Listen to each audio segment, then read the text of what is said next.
Hello, everyone, and welcome to the Payton Collier Podcast. My first guest is a successful keyboard player and singer in Nashville, Tennessee, and one of my very dear friends. Ladies and gentlemen, Benan.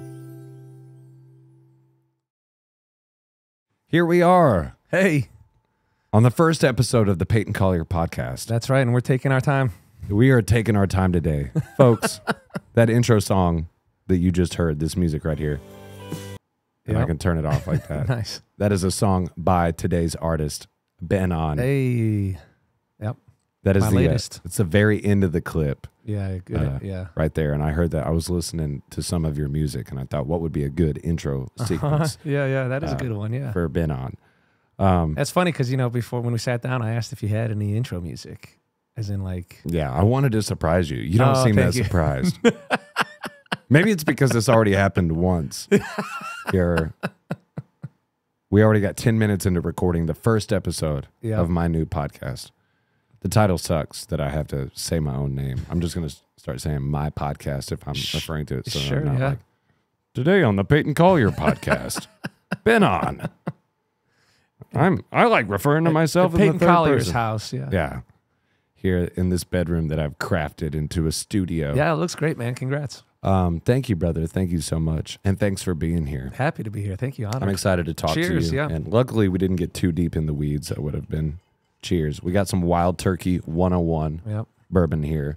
It's my favorite one to drink. It's not my favorite leisure drink. It's not too, I don't know if I'm like too much of a snob with whiskeys and bourbons. Not snob like negatively, but I mean, sometimes being a snob about something is a good thing. Sure, yeah. But if it's 100 proof or higher, you're guaranteed to have a good time. Is this a particularly high proof?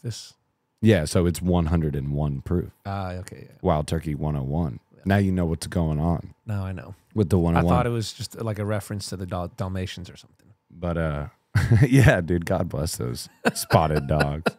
You ever been around a Dalmatian before? No, I hear they're like high energy, real high energy though. Yeah, they say that. Yeah. You just got to train it out of them. I'm just kidding. I don't know. I've never owned a Dalmatian. A lot of nature versus nurture with the dogs. But so happy to have you here today. So happy to have you on the first episode of the podcast. Yeah, thank you. As you know, I've been in here all week trying to get everything ready to go. Yeah, you got all the right stuff, set it up nice. And God knows we're going to get an hour into this thing and figure out something messed up. Yeah, but, maybe. It's all right. But I'm excited to... Our moms will still enjoy listening to it. Yeah, talk about you and how we know each other and all the crazy times we've shared together. Yeah. So Benan, who has kind of a Beyonce type thing going on with his name, kind of a seal thing. Yeah, well, I have three very unique Turkish names, and I just feel like one's enough for people to have to learn. Yeah. What's the so it's Benan K Avcı, but what's the K? Koray, Koray. Koray. You sound like a anime character or something, just like a samurai or something. A Turkish samurai. They do a lot of samurai training over there, Turkey. But yeah, dude. So you are you are fundamentally a piano and keyboard player. Yes, yeah. You currently star as the guitar player and one of the front people in the local Nashville Broadway cover band. Yep. Nashville cover band. I guess there's no yeah. Which People Magazine has voted as the 9th best band on Broadway. Did it. Indisputable. 5 years in a row. Top 10, yeah. The 9th best. And they're hoping that in due time they will be working their way towards the 8th best band. Boy, one day I hope to be in top 5. Yeah, that'd be a dream. Yeah. Well, I mean, let's not set our sights too high. But so no, I've known you for about like almost 5 years now. I guess we met playing in a piano bar together. In Indianapolis, and I immediately latched on to you, because I thought you were a cool guy, and you latched on to me because I had a apartment 1 block away that you could crash at. No, you were a fun guy too, and we had good times hanging out. And we were hanging out after the gig let out sometimes till the sun came up. So. Oh yeah, I love you'd stay at my house, and we'd make it back to the house and the bedrooms were upstairs, so we'd walk upstairs in this tiny little closet or like hallway there. Yeah. Where I would, I'd stop you in before you go to bed. I'd be like, hey man, one more thing before you go to bed. We'd be doing a little bit of drinking at the piano bar. Yeah. And you'd be like, yeah, and I'd just talk your ear off for 20 minutes. And I remember like, I was drunk, but I could remember thinking, like, yeah, this he's tired of my story. He's ready to go to bed now, but I just would just keep talking to you. And you were too nice to just go to bed. I never mind. I'm never in a hurry to get anywhere. But the eyes don't lie. Well, my eyes were probably getting tired is what it was. So, yeah, and I think you're the best piano player I ever got to do dueling pianos. Thank you, man. With. There's some good ones out there too doing dueling, and then there's some dueling piano players that hardly play piano, but they're just good entertainers. I mean, yeah. But I try. Yeah, I've been playing piano since I was like 4. My mom's a piano teacher, so it's and she'd crack you with the whip to get you training for the. Well, I don't think I mentioned this earlier, Olympics. but like I never really cared for music a whole lot until I was like 12, 13. It was like, something I had to do because my mom was into it, and it's what she did, and it's what we all did. We all played music. But when did it really take off for you that you were like? Well, it was like the first time I played Piano Man in my friend's basement on her family piano, and everyone was so wowed. That's when it like sunk in, like, this is how I am Benan. This is how I'm going to be cool. This is how I'm going to stand apart from others, and this is what's going to make me special. And when you're at, preteen, teenage years, you're just everyone's trying to be special and trying to make friends. Yeah. It is a weird, music often, I guess a lot of things do come in like the puberty, era of life. But for me, I'd played every other sport, and I'd done taekwondo and karate and just about anything you could do. But for me, like just picking it up, it was the most fun thing to sit in your room and do. Yeah. For me. And I say I didn't care for it growing up, but I can think back now, like if I had ever told my parents I really didn't want to do it, they wouldn't have made me. But I don't think I was proud of it so much. It was sometimes like I was the only boy in choir in 4th grade, and I was like embarrassed, but I'm sure I could have quit if I really wanted to. But I think deep down, I always knew that music was special, and I was always good at it. That's all. Obviously, always helps when you're good at something as a kid. You kind of latch on to it because you're looking for that praise and from authorities and your peers and classmates and everything. Well, I think anything that makes you stand out, yeah. like at that age, Yeah. It's such a weird time. You feel like consciously aware of what's going on, like in your head at that time, but you don't know how much just every single thing that happens to you impacts you when you're that young. Yeah. And so to have, if you got positive feedback from your friends, like in the basement, Right. it's just like you go home and you're just like, I'm the man. Exactly. You had that. It felt. Yeah. It was. Dude, empowering. Yeah. Yeah, I remember. When you start playing piano, you start fiddling around on a little Billy Joel, little Elton John, And I'm at my buddy Joe's house when I'm in probably like 7th grade, and I play a little New York State of Mind, and it turns out his dad is a huge Billy Joel fan. Yeah. You're just like amazed that I could, do that. And but the feeling of just like being noticed like at the age of 12 or 13 by an authority figure, a love interest, of the same age, of course. Yeah. Or anything that makes you stand out really like molds that kind of journey of this is who I want to be. And the unique thing about music is, or maybe just anything that same sort of thing. If you're good at something, what I began to realize was I would get treated differently after people saw me play music. Like, let's say I walk into a room and I'm meeting everybody, and nobody's like really latching on to me. It's like yeah, it's just you're another guy in the room. But then I go sit at the piano and I do something, then instantly everyone's your friend. Yeah, it's a wall breaker. Yeah, like really, and especially at a younger age, I was never very good at breaking down those walls. Socially awkward, had anxiety or whatever about being in crowds of people, and I think I was always kind of a friendly, bubbly, happy guy. But once I started playing music for people, I just felt like it was much easier to make connections to people and create friendships. And well, identity gives you confidence, right? Sure. Yeah. I mean, like when you find something that is something that can represent who you are as a person, yeah, and people see you.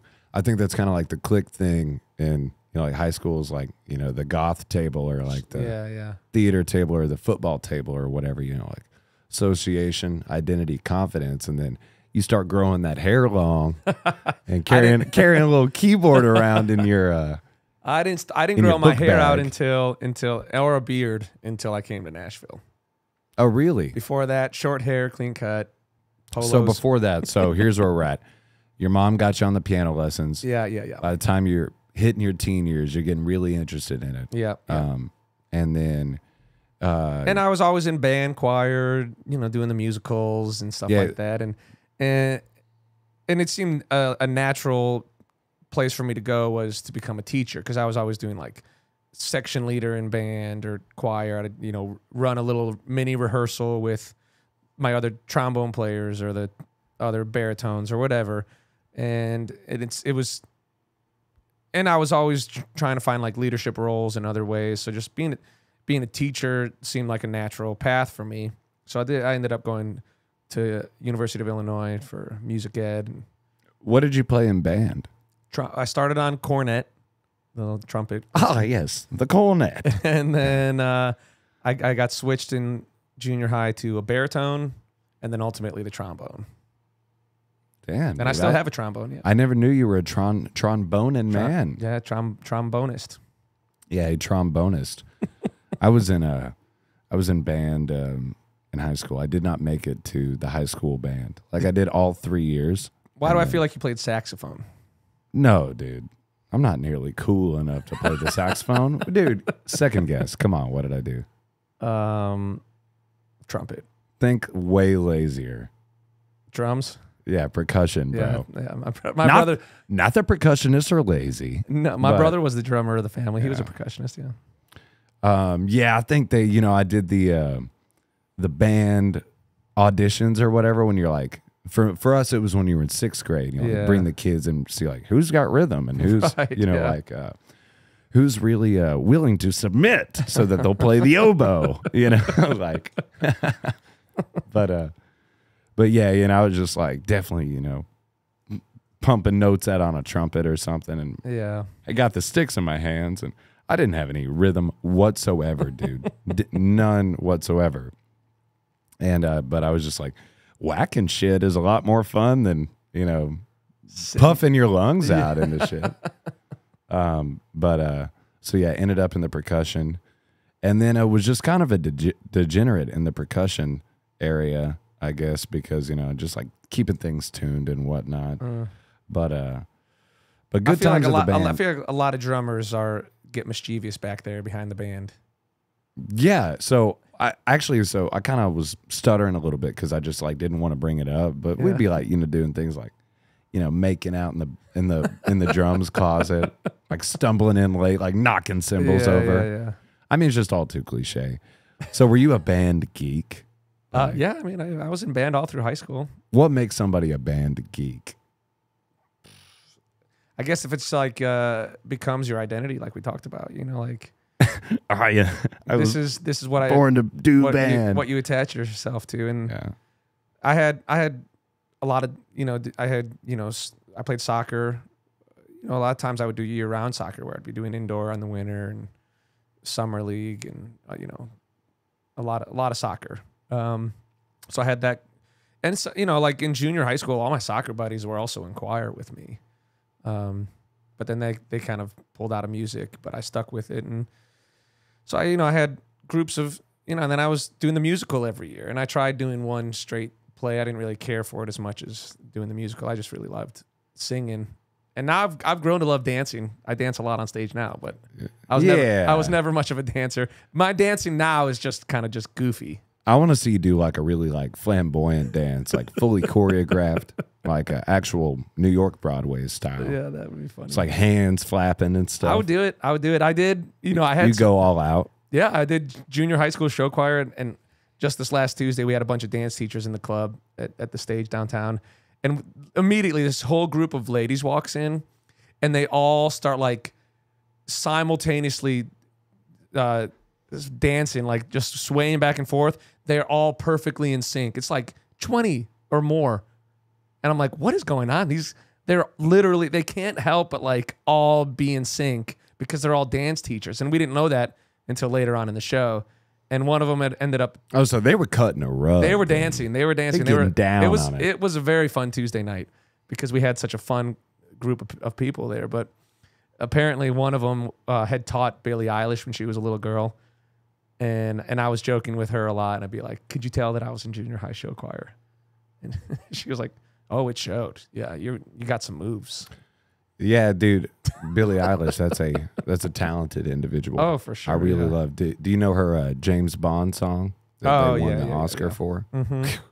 She's No Time to Die, baby. Such vocal control and she's just like the maturity of like a 150-year-old, maiden inside of a young TikToking girl's body. Yeah. But yeah, man, the dancing is something I've never quite been able to get into or latch on to. I mean, you did musical theater. You had to. So that's like what I wanted to bring that up. That's a strong bond that you and I had. Yeah. Because you would do at the piano bar, you do like show tunes and Disney tunes. Yes. And I love that shit. Me too. I still do. I still do Disney tunes downtown in Nashville. Yeah, you do like a little what's that? Look at this stuff. Isn't it neat? Kaylee Crush's Wouldn't part you of think, part Mike? of your world. Yeah. Again. But we've done Under the Sea. I've done I'll Make a Man Out of You. Make a Man Out of You. That's a big boy. Donny Osmond. Yeah, great song. I know, but you know what my favorite one is? Les Mis? No, of the Disney tunes. Let me guess. Go the Distance? I do like that. That's Roger Bart who sings that. Oh, yeah, he was, but I like... Michael Bolton has a version too. It's pretty good. Oh, yeah, dude. I like The Colors of the Wind. Oh, that's right. Yeah. You sing it down the octave and yeah. Dude, have you ever heard a wolf cry to the blue corn moon? Or ask the grinning bobcat why he grins? I've not. Do you sing with all the voices of the mountain?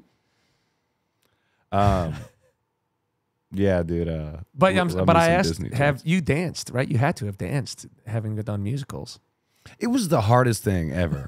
I never even when you're like younger, I mean, I'm not a great singer now, but even when you're younger and you can't sing worth a shit, I can't, it didn't bother me being on the mic or being in front of people. Right. Ever. But the dancing, just like the moving my body, I'm just like, I'm so like uncomfortably white, just like I got like the lack of rhythm. It's all just like mind trained rhythm. There's no help from my body. But I also don't really, it's an art form I don't understand that well. Sure. Either. Like, you ever seen a painting that brought you to tears? I don't think so, actually. But I do appreciate. But I've always thought one of these days I'm going to go to an art museum. I'm going to actually look at art because I've never been patient enough or given myself the time to really dig in, Or do you think our brains just aren't moved by like a Van Gogh piece by now because we're just like blasting through TikTok all day, every day? Yeah. Like, because back then, like, you wouldn't see colors like that collected. Sure. Maybe like a sunset or a sunrise, but I mean, yeah, aesthetically in your life, like on physical, like on paper or wood or anything, you wouldn't see a painting as magnificent as Starry Night. Sure. But now you see it and it just looks like Walmart poster. Yeah, yeah. You know, someone that's on someone's t-shirt. Yeah, or like a Life is Good. Yeah. You know those Life is Good shirts. I have shirts. one. Yeah, yeah. I believe it. I believe you do.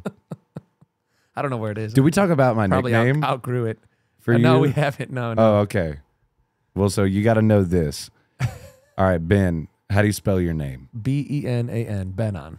And it's kind of an emphasis on the Ben. Yeah. More than the on. Yeah. It's not like Benan. Benan. Yeah. Benan. Yeah. Benan. Benan. That's more a little like was that John Lennon? That'll be Benan.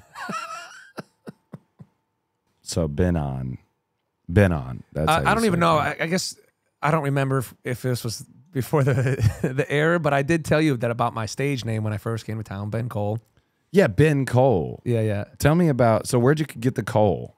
My cousin, who, because they told you your name was too Turkish. Yeah.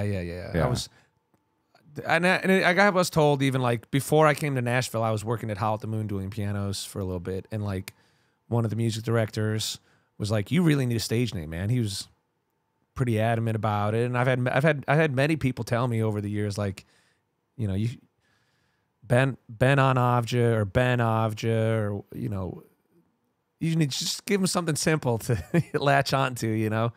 I had a cousin who committed suicide named Cole, and I wanted to honor him. He loved music, and if I was going to be moving to Nashville to do music full time, it felt like a good tribute.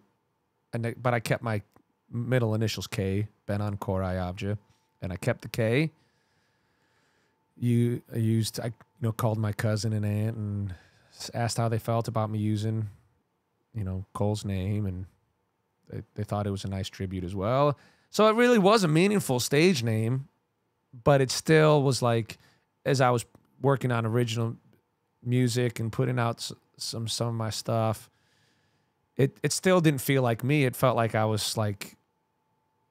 still wearing some sort of mask. It didn't stick like Axl Rose or Tim McGraw. Tim McGraw's a stage name, I think. Lots of them got it. Yeah. They just, isn't that a weird thing that like corporate music Elton John doesn't want like abnormal names, but then some of the most famous people. Yeah. Beyonce. Yeah. Weird. Isn't name. it Ariana Grande's name mispronounced too? Is it just grand? Grand, maybe. Yeah, I don't know. Yeah, maybe it sounds too descriptive. She is grand. She is a grand vocalist. Yeah, she is, yeah.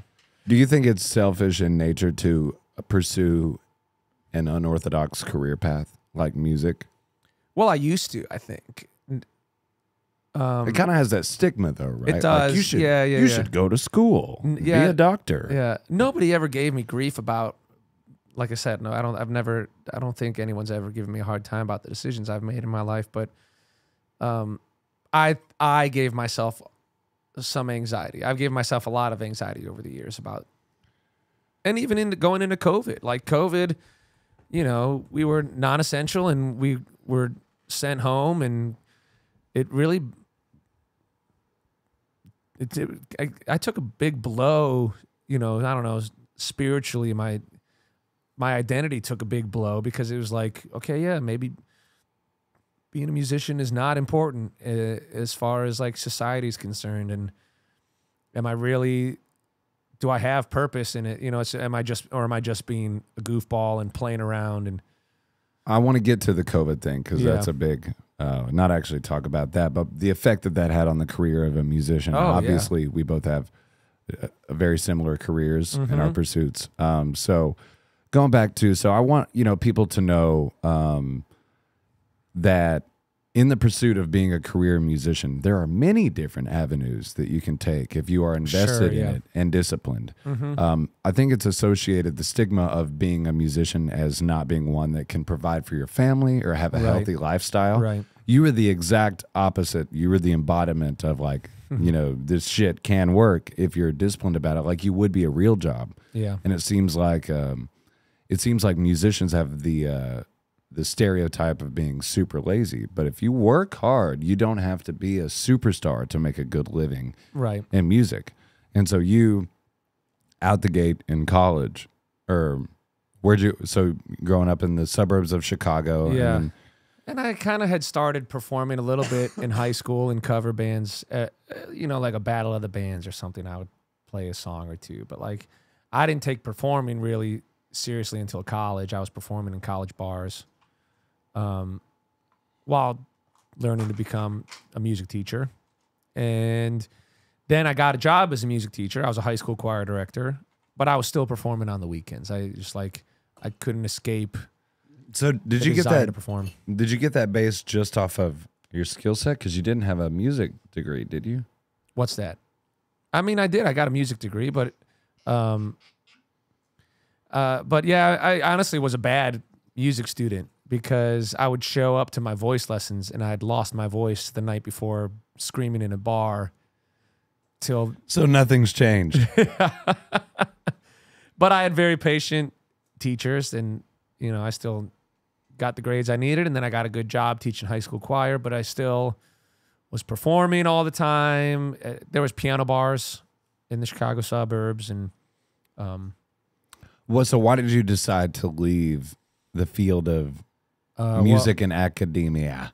Well, when I was teaching high school, my position, I was a non-tenured teacher. I was a new young teacher, and when they were making budget cuts, they cut my position to part-time.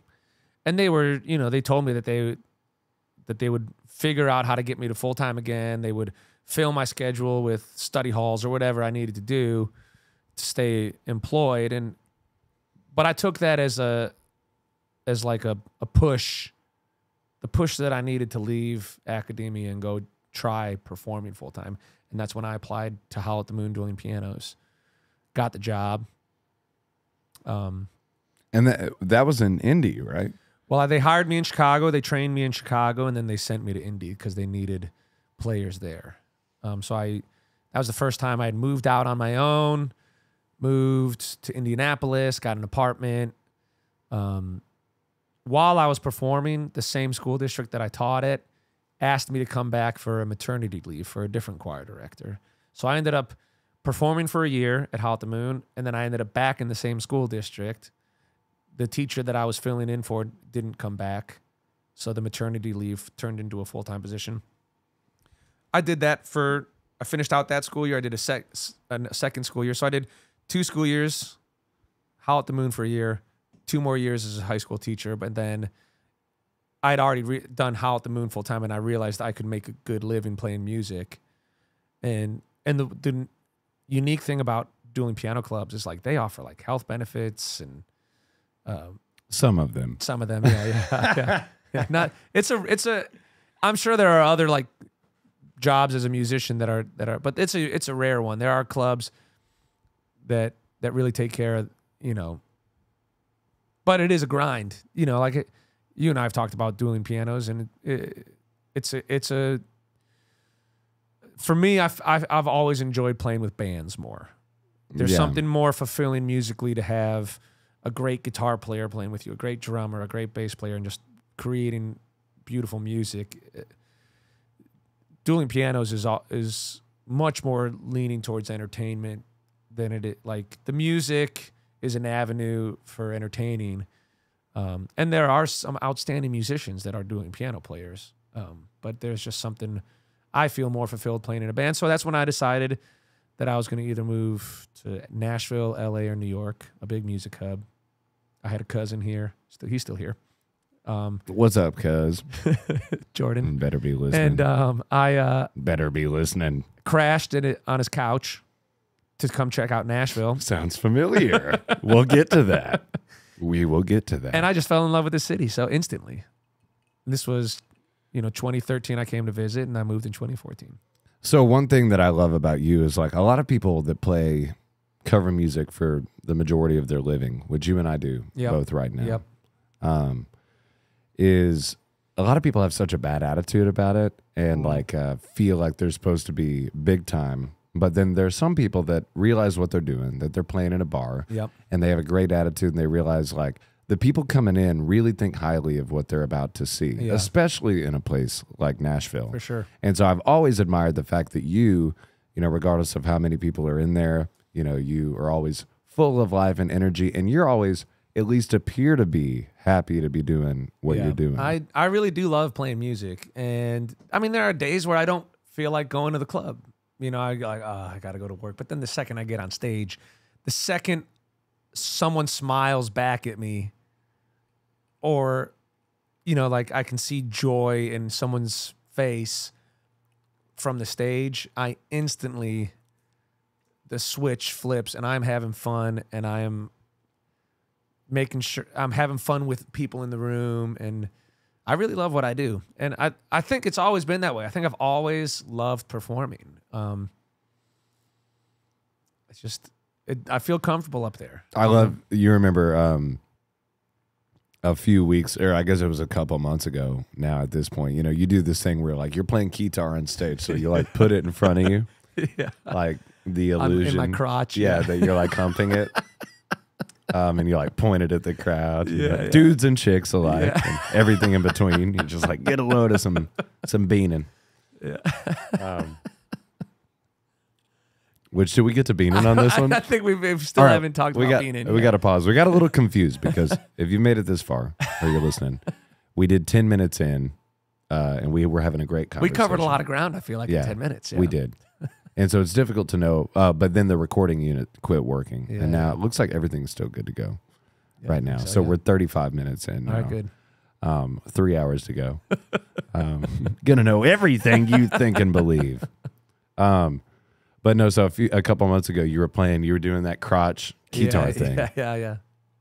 And then like you got off stage, and this extremely attractive middle-aged woman, you know, went to dance with you, and you like grabbed her, you know, lightheartedly. Oh, sure, yeah. And respectfully had a little dance while you were walking around with the band's tip jar. Yep. And then I was actually with my dad, and then you walked to like the next table to ask them if they wanted to tip the band. Yeah.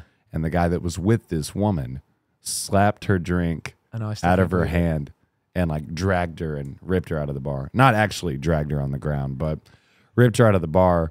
But you know, totally missing the spirit of like, I mean, you're one of the nicest guys I know. Yeah, and so totally missing the spirit of like an engaging, fun show. And like, what did you think? Like you were going to leave this stage and sleep with his wife, like a married man with a kid. It breaks my heart that kind of happens a lot though. I think. I hope not.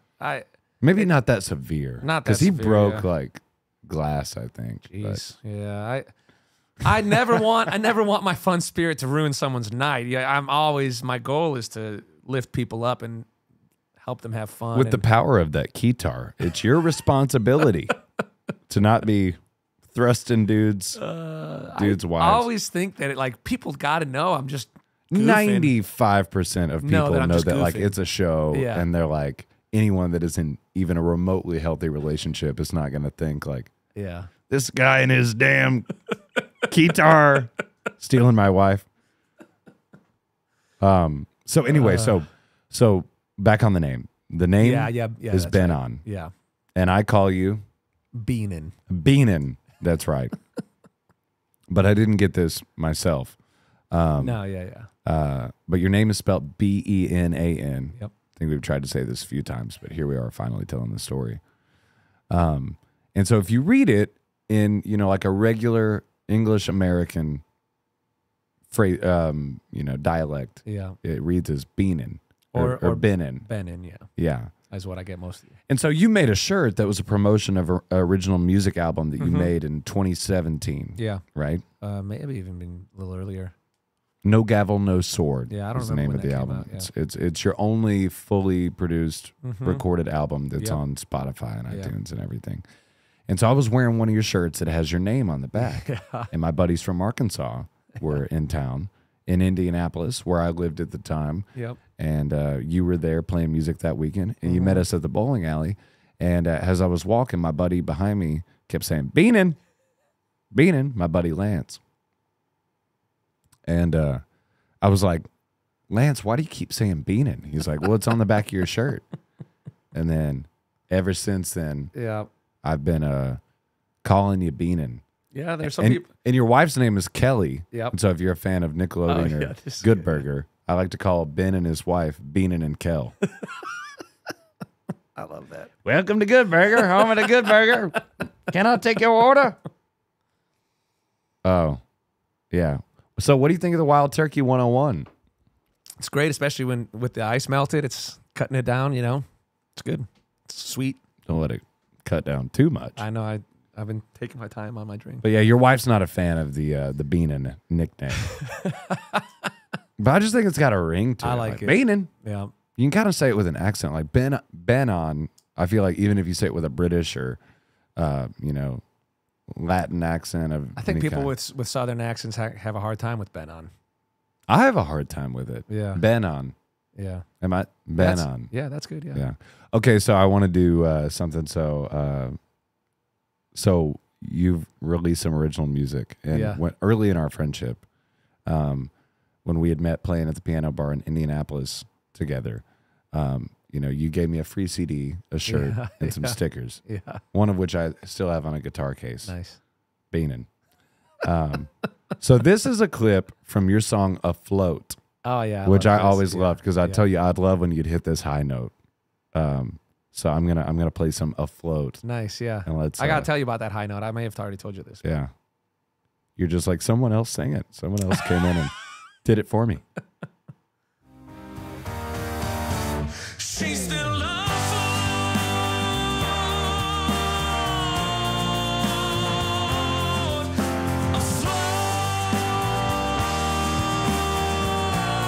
Is this one coming up right here? Yeah, that's it.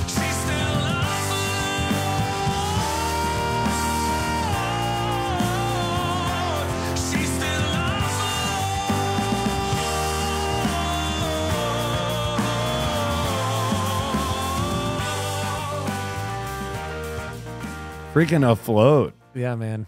By Benan there. That vocal take, that high note had clipped pretty bad. And I didn't think we were going to use it, and wasn't able to really replicate it in a way.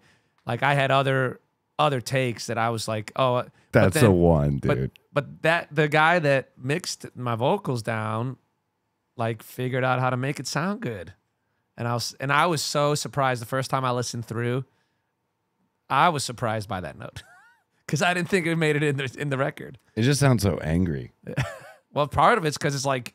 It's clipping. It's got. That's how you get that stroke sound. Yeah, I always wanted like growing up when I was writing, I always thought there was something so special about the word "afloat."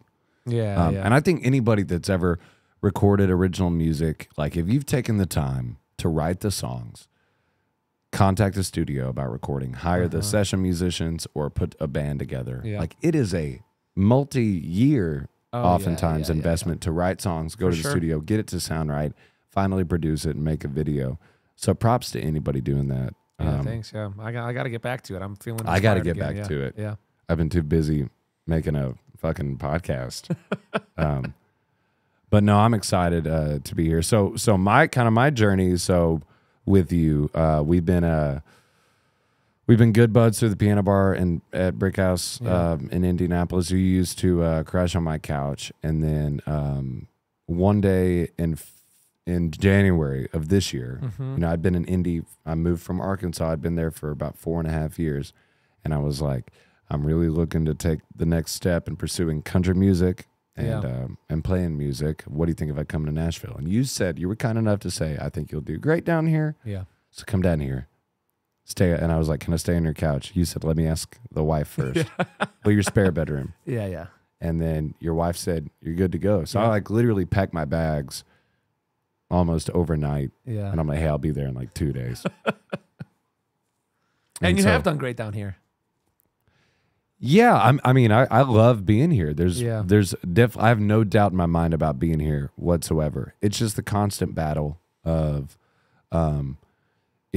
it's a totally different environment to play in the bar and the cover scene. I mean, it's different in Nashville because it's a tourist scene. Sure. And you get followers and you get people who are invested in your career. Yeah. And luckily for me, it's close enough to Arkansas that I've got to see a lot of friends and people. And there's industry people here. You never know. Like, I'm telling you, man. Like in no time, you'll be opening an opening act for somebody. Like things. Got to get the original music out first. Oh, for sure. Yeah. But that's the problem. Is like, it's so easy to get stuck because you've got these high energy packed shows that are fun. You're making good money. You're making good money. Yeah. Have a few too many beers. Next thing you know, you're sleeping the day away. Yeah, yeah. And then you're off doing it again the next night. Yeah. Yeah. To recover. Yeah. Yeah, no, but that's why you got to have a little wild turkey during the day to show up prepared. And also, just you need some more ice. No, I'm good. You don't have You're drinking straight apple juice over right there. Now it's like put that in so the camera. watered down. Yeah, maybe I'll put a little wild. There's a pour out cup. You know, but you know the key is you have to drink it. Thicken it up a little bit. Yeah, yeah. Put a little more color in it. You ever opened a whiskey bottle before? Just like, but no. The problem is like nowadays too. Like it's different now than it was 40, 50 years ago. You have a really good band, you get noticed. Well, now it's like you got the internet playing a factor in it and stuff, but you can't make a full-time living playing on Broadway in Nashville, playing original music. Unless you have something extremely unique cultivated. Because these bars are designed around playing cover music. Yeah, yeah. There are popular. A few clubs, Listening Room Cafe, Bluebird, where if you've got enough gigs in those clubs playing your songs, you're going to make good money. But I don't know how many guys have enough of those gigs. You know, it could be like, but if you're in that world, if you're in the songwriting world, you are churning out songs. Most of them, if they've got pretty regular work at a songwriting club like Bluebird or Listening Room Cafe, I imagine they probably got a publishing deal, so they're making money enough, you know. So let's rewind a little bit. You go to Nashville, and within how many months you're picked up by country artist Jared Neiman. It was 8 months I'd been here. 8 months. How did you get that gig? Let's see. I was bouncing around to different Airbnbs when I first came to town.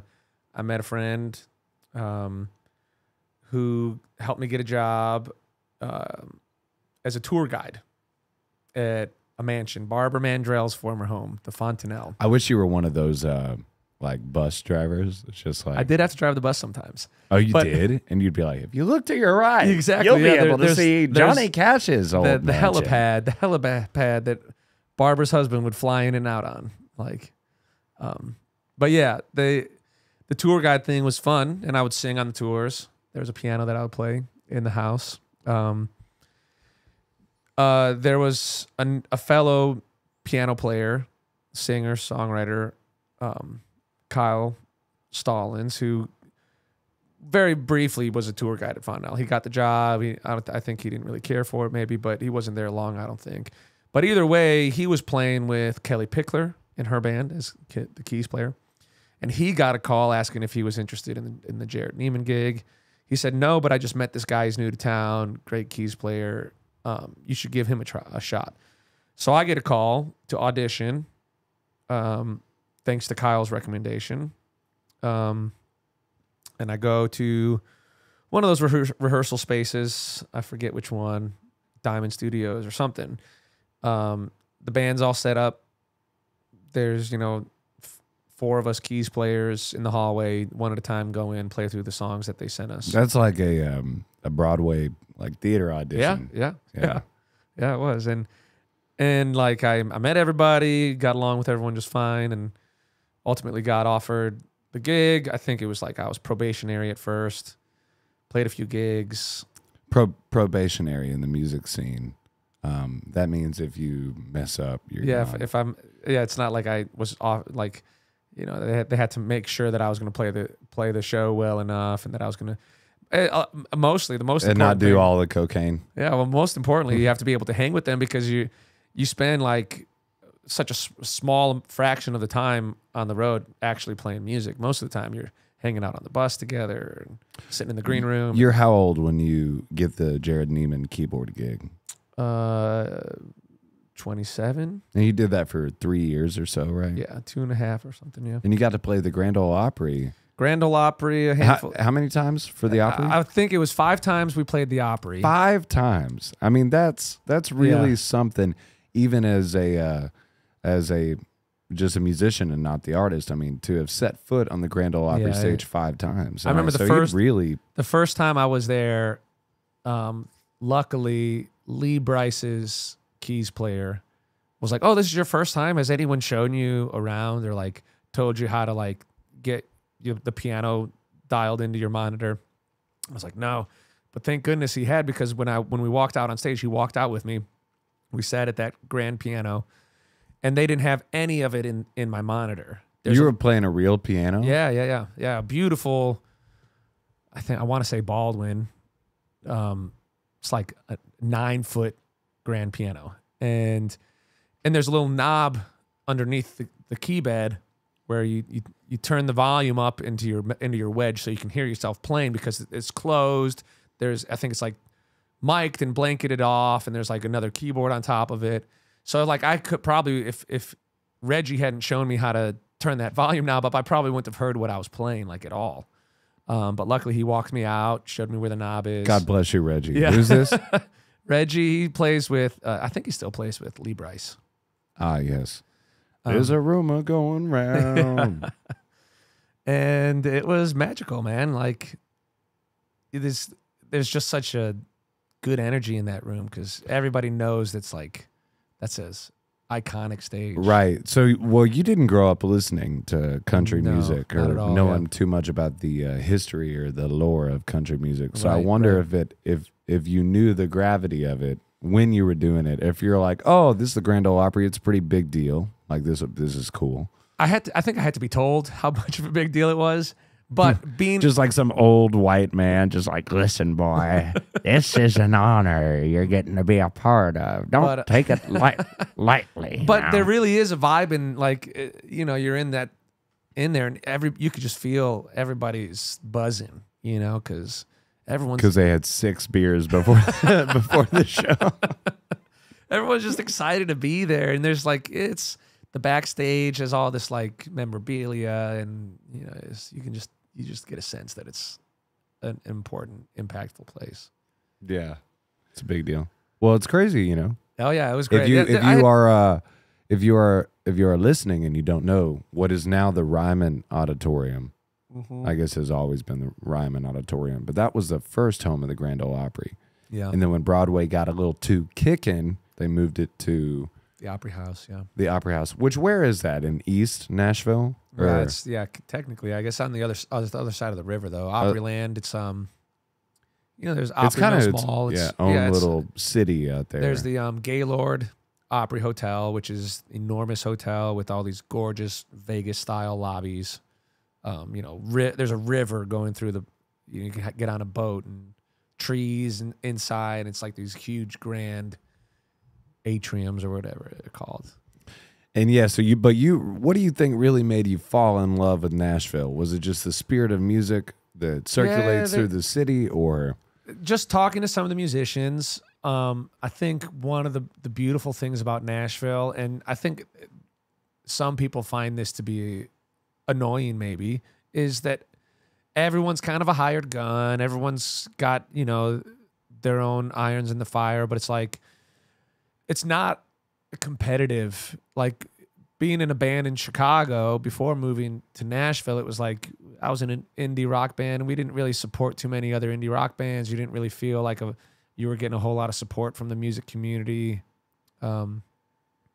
It was just hard to build a network. There was really not much of, and maybe just I didn't press it hard enough, and there is more of a network there than I realized. But here in Nashville, it's so easy. Like everybody is supporting everybody. It was so easy to find people that wanted me to do well. Like the fact that I got recommended for the Neiman gig so fast. It was like he was a fellow keys player. You'd think he would be my competition in this town, but no, right. It's like he's a companion, and he didn't care for the gig, but he wanted to help me find a good gig. I mean, it's just like, I don't know. It's felt like a very supportive community almost instantly for me. It's got to be too, the amount of opportunity allows a little bit of breathing room. Yeah. The supply and demand. Sure. Like if there was this many musicians, but not as many gigs and artists and stuff. But really, I think this network is more about.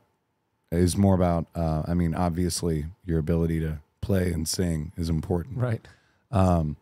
But to build relationships, and I think you can take that to any field of work. Like Yeah. if you build relationships, and you might not be as technically qualified as the next guy on the computer, but if like the boss knows that you're somebody he can trust, Yeah. and you have a strong relationship with him, you're more likely to get promoted or have more opportunities come your way by being an open vessel Yeah. rather than a closed one. Definitely. You did we talk about yet? I think you were getting to it. How you proposed to your wife and how you met your wife. We met on Tinder. Well, you were talking about, was it at the Gaylord or the Fontanelle? It was the Barbara Mandrell's home, and so that's where you were working, right? That's where I was working. Okay, so I want to preface this Tinder part too with you've been married for 6. It'll be 6 in December. Yeah, 6 years in December.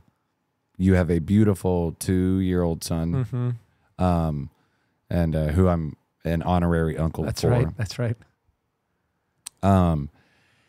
And you and your wife are one of the success stories of the dating app known as Tinder. That's right. Yeah. You swiped right and I found the love of your life. Tell us about that, Ben.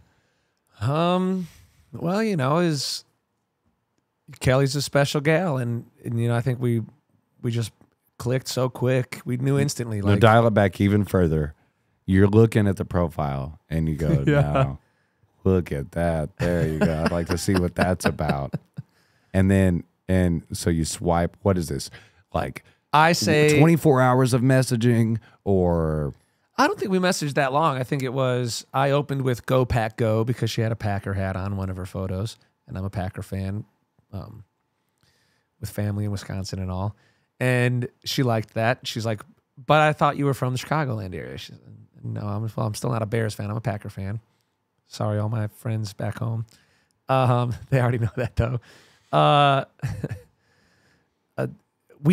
invited her to come see me play. Like, the Fontanelle was a very special place for me. It was like I would play shows at the cafe, even at night. So I was playing a show that night at the cafe, and I invited her to come, and she said no.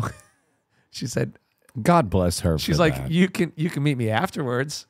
And I was like, well, that makes sense. Yeah, we can't, she can't get to know me. I can't get to know her from the what stage. were you thinking? Well, I thought I was being cool. Yeah. But she was smarter than that, obviously. She's like, well, there's musicians everywhere in this town. Like, yeah. I don't care that you have a show. I want to get to know you, see if I like you. Yeah. So we met at a bar and we talked for hours. She's like, I don't care that you rock. But she did end up coming to a show of mine like a few weeks later. And I think I did I'll Make a Man Out of You at Soundcheck. And she's like, that She's like, that Disney song. Yeah, she loved it. That made me wild. Yeah. It's like, maybe we moved pretty quick. Oh, yeah. When you played that Mulan song, damn. That was sexy, bro. Yeah, I got these Ben songs queued up. That's great. So you meet her at a bar. Yeah, we just talk. In person. Talk about life, yeah. You talk. And she gets it. Like, she's the best. She does, yeah. Kelly promised she would watch this, so I want to shout out Kelly. Yeah. So I proposed to Kelly at the Fontanelle. But you're in the middle. So when you meet Kelly, you're on tour and you're living the rock star life. I met her like a month or two before I got offered the Neiman gig. Mm-hmm. Yeah. So it was all happening around the same time. So, and you did that gig for 3 years. Yeah. 3 years. So for the first 3 years of you being together, she has to be okay with you traveling, going on tour. Yeah, it was mostly playing weekends. into massive crowds. Yeah. And we moved in quick because I was gone so much that the days that I was in town, I'd be staying at her house. And I had a pretty crummy rental situation. I was living out of a bedroom in a house. So amidst living the rock star life and living the dream, you have the realization, this is the girl for me. Yeah. And so what is that like? It was because you had been through. It was a relief. You'd had relationships serious relationships sure. prior. Yeah. I think we've talked, and you told me that And there were a couple girls that you went ring shopping for. Yeah, I mean, it was like you think you're with the right one when you're with these women. You know, you're in a good relationship. There's nothing wrong with the relationship, but I think like it's going by year 1, year 2 goes by. You're still not like you're not convinced like that you guys could live happily forever after. You know, like. So there were moments in past relationships where I thought, yeah, I could see myself marrying this girl, but it was never like an overwhelming feeling, because I'm trying to figure out the difference in when you're like, when you're thinking about going to the ring store, to the jewelry store, I guess, or whatever. You're thinking about that, and you're like, maybe like that's something I might want to do, but then you got somebody that you're like, I'm about to bust in the ring store. There was one of my girlfriends. It was like Christmas time or something, and I go to a jewelry store and I'm looking, and I eventually settle on like a bracelet or a necklace that it's like, I don't know, like $1,000. It's like an expensive piece of jewelry. And then I'm driving to present this gift to her, and I have the realization, like, I was just in a jewelry store dropping a bunch of money, and I've been with this girl for a couple years now. I didn't buy a ring. Yeah, if I'm going to do that, if I'm going to spend I literally pulled money over to a rest area off the interstate, watching the windmill spin, and I'm like thinking to myself, like, what am I doing here? Like, if I'm going to be dropping a bunch of cash at a jewelry store at this point in this relationship, it should be on a ring. And if I'm not buying that ring, what am I doing? So that trip ended up being a trip that I broke up with her. But So do you think that, like, so you fully believe, like, when you meet somebody that you think is a good candidate for a life partner, you believe in all the marriage and the... Part of it is you have to be ready yourself to make that commitment, and it is like, you know, like putting somebody else before you a little bit, you know, that sort of like. Wait, what?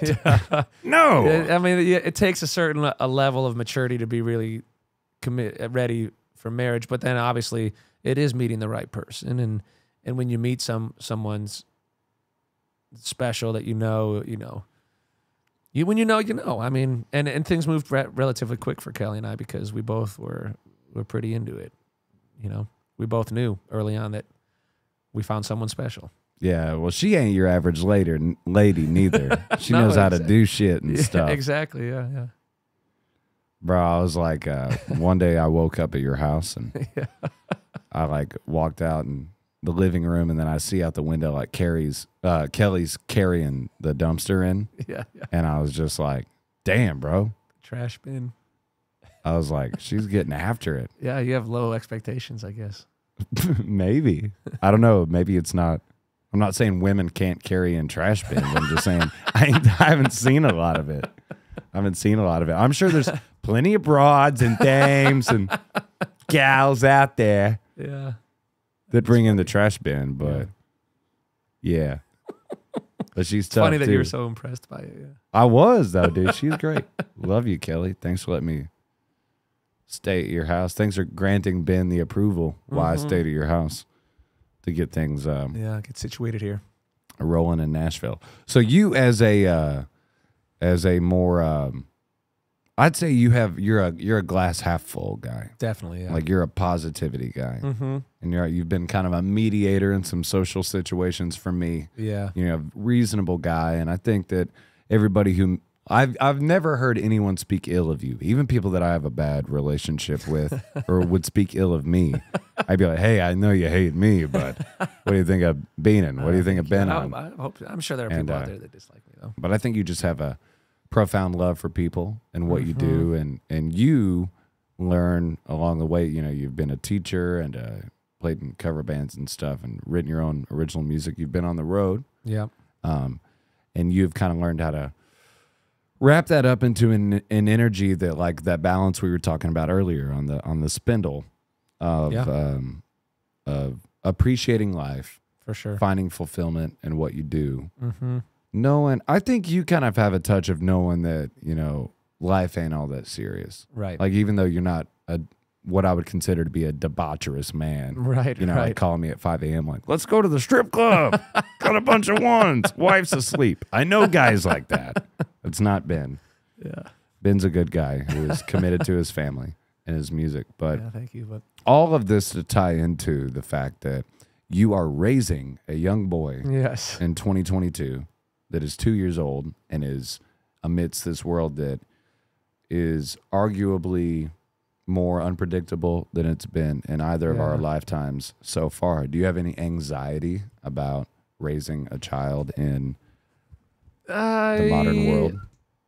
Not really anymore. I think you'd asked me before having a kid years ago, I probably would. I wasn't ready, but now part of it is we are in a great community. You know, we love our neighbors. We've got great family to help, you know, and honestly, I was way overwhelmed with gratitude and love when COVID hit and both Kaylee and I lost our work. The outpouring of support from friends and family, because we were 7 months pregnant. Kelly was 7 months pregnant with Ari at the time, 8 months pregnant with Ari, about to start our family, and COVID takes away our income. Now what do we do? Yeah, I'm glad we got to this because I wanted to talk about the effect that COVID had on your life and career and music. I think a lot of my anxiety about becoming a father, surprisingly, like losing it all before becoming a dad, and the fact that we made it through with the love and support of our friends and family, and that I was able to find work, it took away a lot of that stress.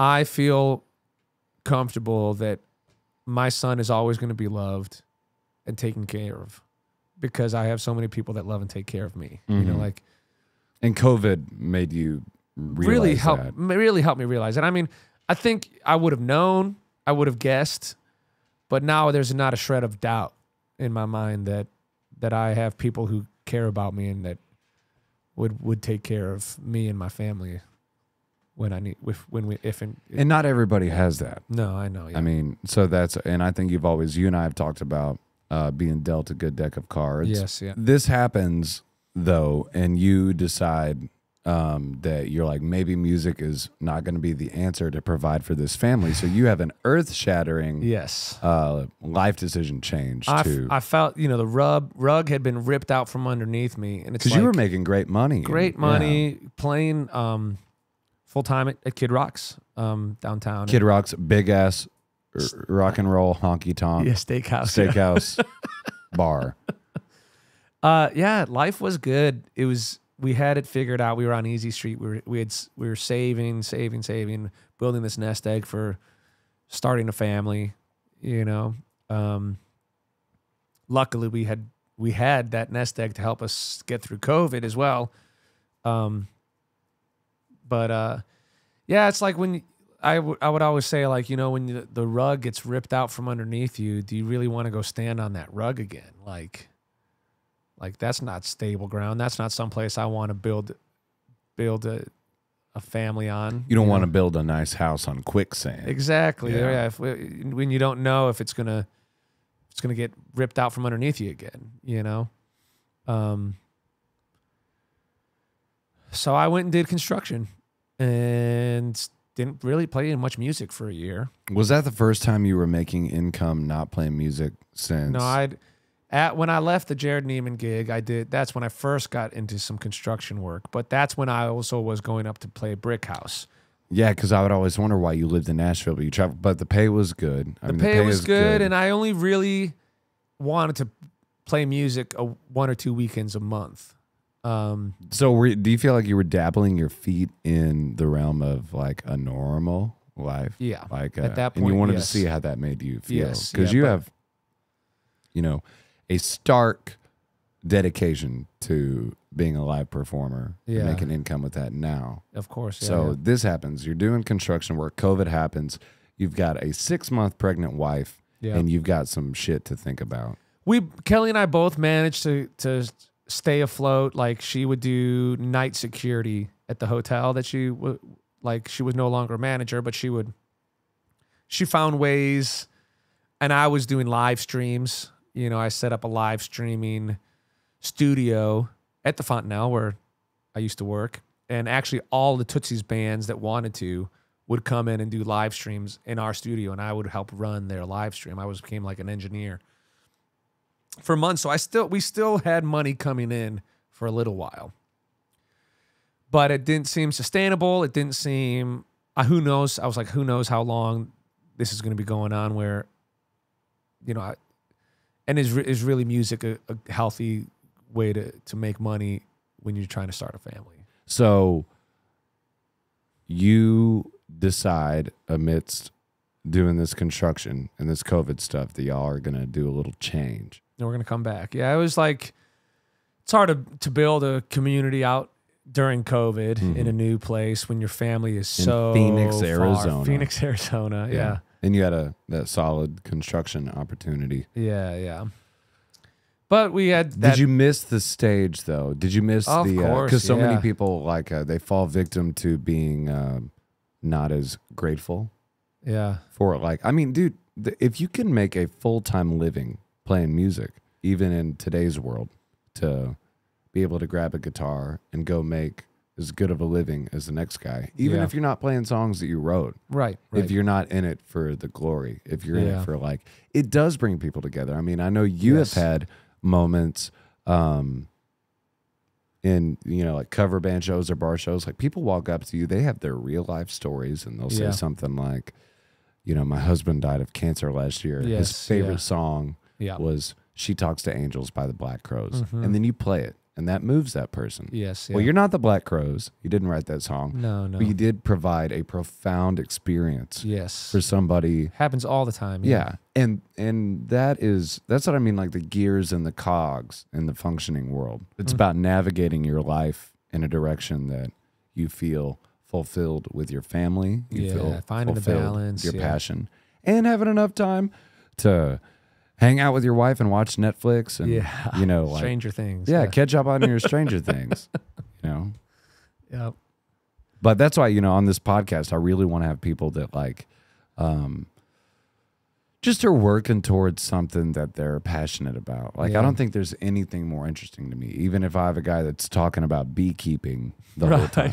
Like, I want to know, like, why does beekeeping set your soul on fire? Right now, what I'm working towards, and I still, like, I don't know what the next 10 years are going to look like, much less, I don't know what the next 5 years are going to look like. I don't mean, it's like, right now, what I'm working towards is maintaining a healthy life where I'm making money and spending time with my family. I mean, you only get what they say, you only get 5 years with your child before they start going to school, and then they're gone most days, you know, the majority of the day most days, and then they start doing activities, and the older they get, you get less and less time with them. So these first 5 years, you have them all day every day, and it can be exhausting, but it's also like you're gonna miss this, you know.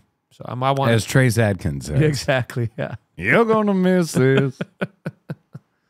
Yeah, dude. It is too. I think me, you know, like I'm 27 now, but I'm like, you really start to gauge at around this time in your life, the importance of, like, the time span of life. Like, if you look, have you ever put into a calculator how many days are in a year, and then, like, how many days that is if you live to be 100?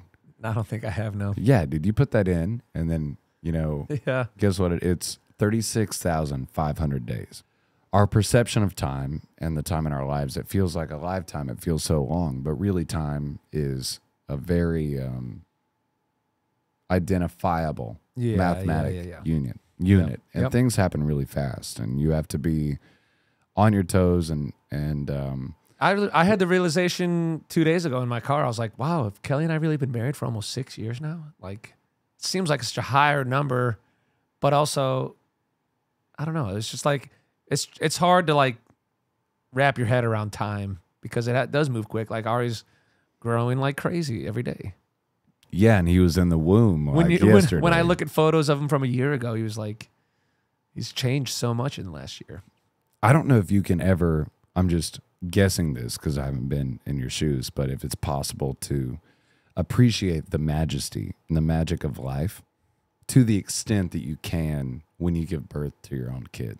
Yeah. Like, that's why I really want to be a father one day, because they say like it changes, it just flips the narrative on what's important to you and what you care about. Yeah, I think I was in the mindset before becoming a dad, but I think having Ari has... Ari Avja. That's right. It changes. It's just Ari, right? It's not short for anything. It's not short for Ariana. No, we wish we had thought to name him Aristotle. Someone asked us one time, "Is Ari short for Aristotle?" And I was like, "Not a bad idea. Maybe we should change it. Yeah, it's too late." When I lived with you, his favorite game was just like diving off the couch and me having to catch him in midair. And I got a bunch. He is wild. Yeah, he still loves jumping around. How do you think you're gonna approach music with him? Like, cause you play in front of him all the time. Yeah, he jams with me. Yeah, Kelly really wants me to be his teacher. I don't know that I want to. We'll see. I don't know. I don't have a plan. I hope that he likes music, and I hope that he pursues it in some way. How could he not, though? I mean, like, when it's happening so much around you, like, I know I joke and I say my mom forced me to play music, but I don't think it was so forced as it was. Like, it's just around you, and how can you deny it? Everybody loves music. I think if you just play, yeah, it'll come. Yeah. You know, have I talked to you about School of Rock? No. Like, School of Rock is what made me want to play music. Oh, the movie. Yeah, you did mention that one time, yeah. Yeah. Like, because Jack Black, like, the way he inspires the kids, and they've got, it's such a great metaphor because they've got this really structured lifestyle at Horace Green private school. Right. So they're all rigidly playing I do love that movie. Cellos and stuff. And this guy comes in, you know, just... Turn that cello on its side. Cello. You got a bass. Perfect sync up there. But, you know, like the sticking it to the man and the like, I mean, there's something, the spirit, like music in its most natural form is free. If you're not thinking about record label success or Spotify streams or what your friends on Facebook are going to think. Right, right. The most organic thing you can do is like you alone in a room and like what sound comes out of you. And if you're good enough at doing that, you get to be an original music artist and people connect to that. Yeah, but music became incredibly important as I was navigating through, you know, hard times, weird times, emotional times. I was so thankful. I mean, ideally as a society, we become better about, you know, therapy becomes, you know, more common or whatever it is. There's avenues for people to talk about their feelings, but I wasn't comfortable talking about my feelings with anybody really. But I was fortunate enough to be able to go into a practice room in college or go on the digital piano at my parents' house with headphones on in the middle of the night or whatever and just play my feelings away. And I'm thankful that I developed the skills to be able to improvise and just create something and to let it all out in some way. You know, there were moments that I would go down to a practice room in college, and if I was overwhelmed by something emotionally, I would turn the lights off. Nobody could see me, but I'd be in there playing the piano, crying my eyes out for some, you know, whatever reason, and just letting it all out through my fingers, you know. And so thankful that I had that. If you were invested in something and attached to something, you can pursue it and it can become, you know, a powerful entity of an identity. Yeah, I think I do have a bit of a stage persona that like the stuff that I do with that guitar and the way that I interact with people sometimes, I would never do that in my daily life if I wasn't on stage with that instrument being the goof that I'm being. Like, I don't just walk around like, you know, gyrating and flexing and Yeah, put that beef in the camera right there. I go back and forth about putting on a front when I'm on stage. I think it's a good thing for a beat. But when I'm in a cover band, like when I go out and perform my own original stuff, that's why I think I ended up going back to using my name, Benan, my real name, when I was putting stuff out, because I do want to be genuine and authentic in that avenue of my musical life. Is it inauthentic to do something that you can conceptualize that you want to do? Is it inauthentic to do that? Or is authenticity purely like where you're from or where you're raised? Yeah, I don't know. I mean, we all love and appreciate artists like Prince or Bowie or that had a persona about them. You know, we need those types of artists as well. But then I think we all love and appreciate people like Adele or Adele or Chris Stapleton. Total, you know, representatives of authenticity. Yes, yeah. So is authenticity in that regard, is it purely reflective of raw talent like those two have? I think it's just a matter of how you approach it. I mean, it's to each their own, you know? Yeah. But to do there's no right or wrong. It's just how it's just who you want to be. I mean, yeah. To do something authentic that people connect to, there's almost an otherworldly presence, right? Yeah. Like when you hear Adele sing Easy on Me, you know that one? Love it.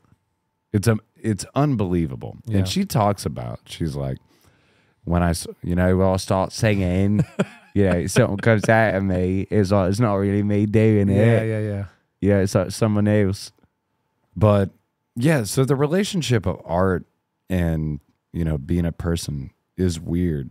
Yeah. And it's weird to know, like, I'm always curious and battling, like, how much of that is just like born in you or how much of it is nurture or choice? Like, because the reverse role of nurture, when you grow up being nurtured, you know, like you'd say nurture, your parents raising you, helping you go to school, the environment you grew up in. Yeah. But then when you become an adult, you're the nurturer to your own life. Sure. Yeah. You're the bouncer of your own life to get bad people out. Yeah. You're the gardener of your own life to make sure the plants that you want to grow. Pulling the weeds. Yeah, grow. You're pulling the weeds, right? Yeah. Didn't you say you wanted Ari to travel? Of course, and stuff so that he's like cultured. You know, like an inability to empathize with somebody comes from a lack of exposure. Sure. But if you can familiarize yourself with everything or expose your child to more cultures, like, and I want to know this for potentially being a father one day, is like, you're going to make that person better at navigating the world. You know? Sure. Oh, yeah. No, I obviously want to instill an open mind, but I think most importantly, I want to instill the practice of reflection. Being able to reflect on why am I behaving this way? It's because I'm feeling this way. Why am I feeling this way? Separating yourself from your feelings a bit, you know, and just not being too hard on yourself. Don't, you know, or on others as well, but an open mind, being a reflective mind, and all of that just comes from being patient with him when he is discovering things about himself. You know what? You know, he's going to overreact. He's going to have a fit, and if I also have a fit back at him, then nothing's learned in that moment. You know, it's going to require patience and from me and I'm sure I won't be perfect at it, but Is there and so you're thinking about having another kid? yeah, right? yep, yeah. We're working. Are you on planning number on 2. stopping it too? Yeah, that's the plan. Yeah, Yeah, little perfect little 2x2 that's right. fucking 4-person. Seems like a good It's a even square, nice baby. Square, You yeah. square Nice motherfucker.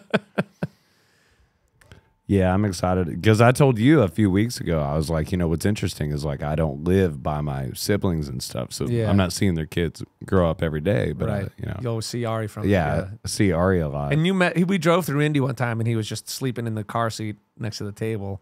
Well, you got lunch with me and Brett one Uh-huh. time at the Wolfies there, and Ari was a wee lad, Infant, yeah, like freshly born. yeah, So thanks for doing this, man. yeah, I think man. we got Congrats, the, yeah. I'm super excited about it. I just want to talk to people, yeah, yeah. get their stories and learn. Like, I've learned more about you. Sure, just sitting same, here. yeah, I've yeah. known you for a long time, Yeah.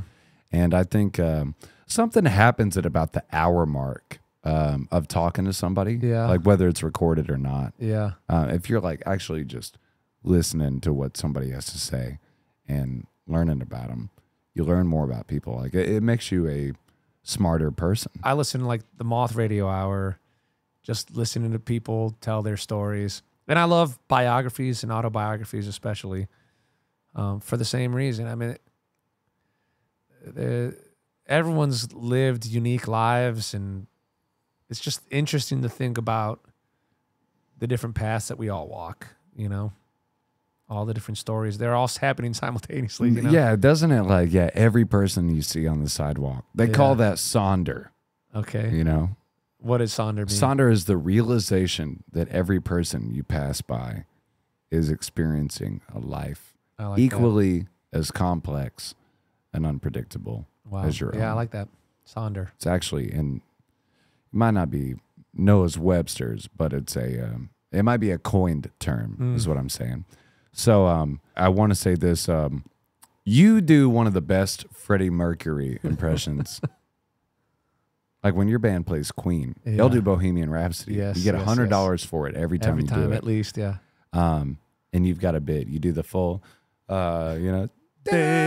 yeah. Incredible.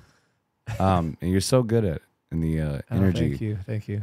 that you bring is a blessing. And if ever you're in Nashville, if you're listening to this, you got to go see Nashville Cover Band. Thank you, yeah. Follow Benan Music Yeah. on Instagram, Benan Music, as I like to say. So a couple stories I want to get through before we get done. Yeah.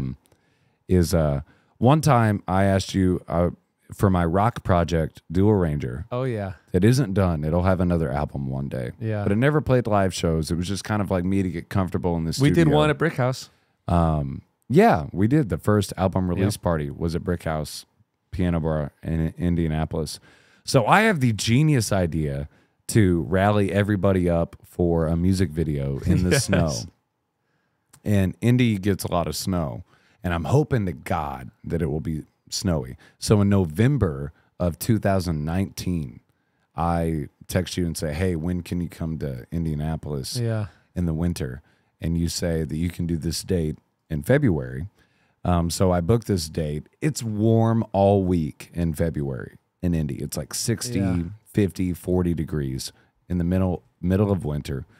Then the day of the music video shoot that we're supposed to do, where I wanted snow, it snowed multiple inches in a matter of 30 minutes. Like literally flakes the size of Ben's eyeballs. Yes. And so we filmed this music video in the snow. What do you remember about that? I thought it was a beautiful day. I don't remember you asking me. I'm sure it was so easy for me to say yes, I'll be there.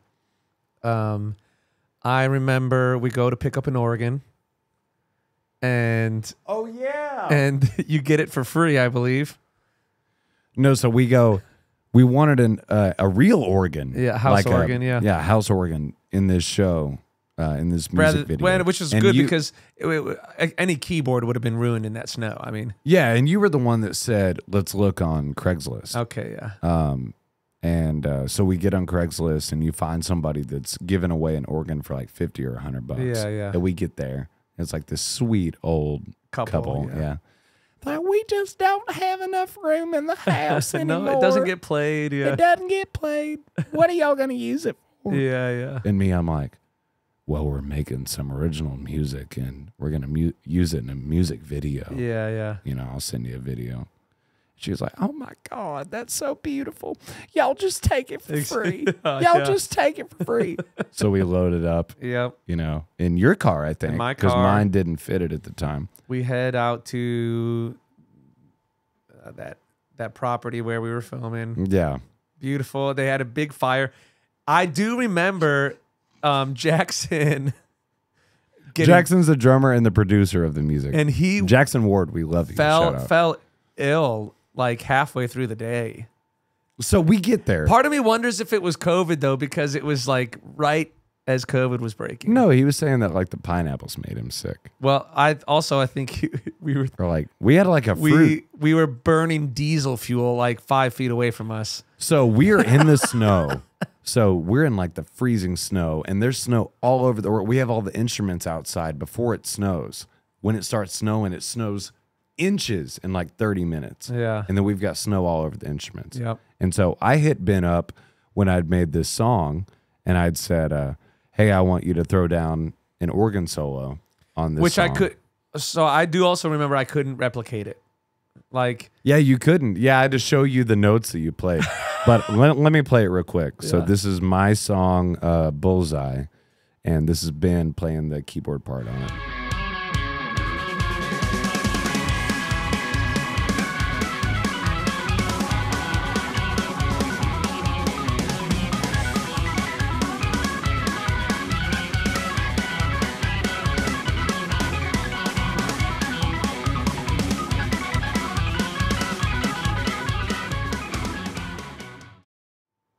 Yeah, so that's a little great organ clip solo. of your organ solo. But that was a great time. Yes, it was. And the video turned out great. Yeah, but I think I'm about to wet my pants, so we got to wrap it up. But y'all, Benan Avja, Benan, as we love to call him, frontman of Nashville cover band. If ever you're in Nashville, come see it. And Ben, thanks for being here for the first episode of my podcast. Congrats, man.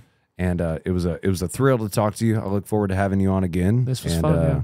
We'll see you next time on the Payton Collier Podcast. Cheers, brother. Cheers.